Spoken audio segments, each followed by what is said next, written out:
Ya, jazakallahu khair atas pertanyaannya, bagus ya. Tadi pertanyaannya bagaimana sholat, gitu kan? Apakah sholat itu, kita kan umumnya kita kenapa bisa nggak khusyuk, bisa nggak sholat itu tidak seperti hanya Rasulullah yang memang itu Allah perintahkan langsung kepada Rasul, sehingga mungkin Rasul lebih merasa ini perintah langsung gitu dari Allah, sehingga sholatnya masya Allah bisa khusyuk, bisa maksimal, bisa lama, bahkan Rasulullah itu bisa berjam-jam. Jadi kalau sudah sholat itu bisa dari jam 11 malam itu benar-benar sampai pagi, itu benar Bu. Hanya kenapa dikatakan bengkak gitu. Ternyata ketika ditanya karena bentuk syukur gitu ya atas semua karunia yang Allah berikan. Jadi Rasul itu bersyukurnya sampai kuat gitu. Orang kan kalau nikmat, enak itu nggak terasa, intinya seperti itu. Tapi kaitan dengan kita yang tadilah ilmunya masih terbatas, mungkin menghafal per huruf juga susah ya. Cuma paling kita paham subhana rabbiyal a'la, maha suci Allah.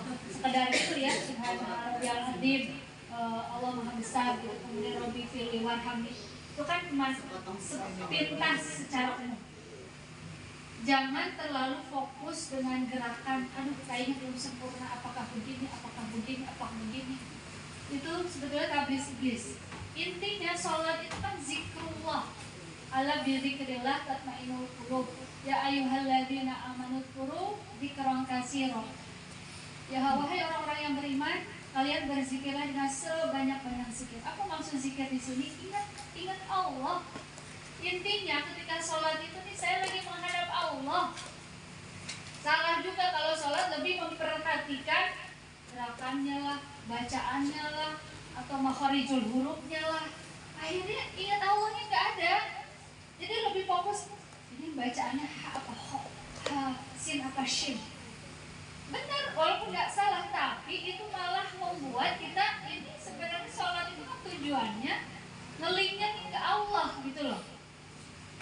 Betul, memang tidak salah makharijul ketika sholat, tahsin itu harus benar bacaannya, betul. Tapi jangan sampai fokus di itu, atau ada orang yang fokus di gerakan ini nggak nyunah, ini nggak apa segala macam. Allahnya nggak diingat. Itu kan lebih bahaya.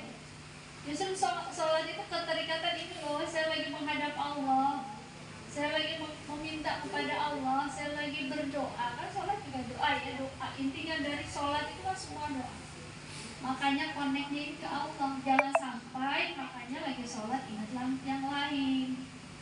Dan memang ujiannya sholat yang begitu ya Bu. Yang nggak ingat jadi ingat, yang lupa jadi ingat. Ibu naruh kunci lupa atau naruh uang lupa sholat deh. Dan itu pengalaman semua orang, termasuk yang ngomong. Iya, benar banget Bu. Setan ya. Itu godaannya luar biasa ketika kita sholat. Jadi jangan anggap orang udah soleh itu gak akan digoda setan. Salah. Lebih banyak orang soleh lebih banyak godanya. Sholatnya lebih digoda lagi Bu, dengan keriaannya dia, merasa takjub, merasa hati-hati gitu. Oh saya udah paling soleh, udah paling baik, udah paling bagus, bacaan saya yang lain. Oh riaknya, hati-hati, sum'ahnya segala macam gitu ya. Makanya intinya ketika sholat itu connect-nya kita ke Allah. Tentu bacaannya juga harus tartil, harus benar, gerakannya juga harus kita ikuti kan, seperti gerakannya Rasul, walaupun tetap masih ada kekurangan di sana sini terkait masalah caranya begini itu kan masih khilaf ya, ada pendapatnya. Selama ada dalil ya insya Allah macam-macam bentuk dari cara sedekap dan lain sebagainya. Intinya kalaupun belum bisa memahami bacaan Al-Quran dari perkata, inti tujuannya itu apa di situ kan paham ya. Ketika ruku misalkan subhana rabbiyal azim gitu, oh maksudnya begini secara utuh, secara gamblangnya begitulah, walaupun nggak bisa perkata. Walaupun kalau memang bisa belajar perkata alhamdulillah gitu ya. Intinya ketika sholat itu keterikatan atau koneknya kita dengan Allah itu yang penting. Itu sih jawaban saya ya. Wallahu a'lam, mudah-mudahan tidak puas gitu